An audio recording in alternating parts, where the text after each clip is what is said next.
Aujourd'hui, on va envoyer une station spatiale dans l'espace. Et pour ça, on a besoin d'une station. Donc je vais faire un accéléré de la construction.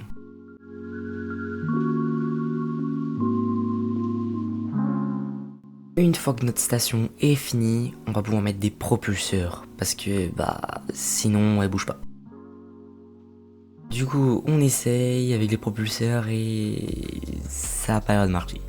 Il n'y a pas assez de propulsion, donc ça décolle pas. Du coup, j'essaye de mettre encore plus de propulseurs et bonne nouvelle, ça marche, ça décolle. Mais on a un nouveau problème, un problème encore plus chiant qu'on avait déjà. C'est le carburant. Le carburant, si t'en rajoutes, c'est lourd et ça a du mal à décoller. Du coup, c'est un problème qui tourne en rond. Si tu mets plus de carburant pour aller plus loin, il faut plus de propulseurs, mais plus de propulseurs, il faut plus de carburant. Du coup, c'est une boucle infernale et qui s'arrête jamais.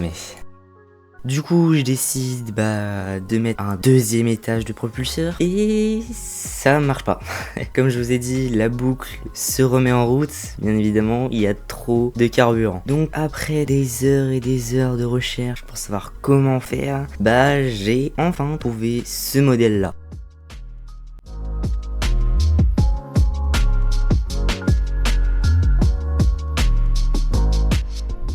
En attendant, une petite dédicace à Laurine, Manon et Lina.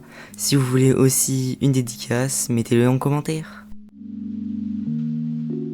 Il reste plus qu'une seule chose à faire. Il reste plus qu'à remettre un module de la station que j'avais déplacé pendant la construction. Pour mettre les propulseurs un petit peu plus droits et pas avoir de problème. Du coup, on le remet en place avec les RCS.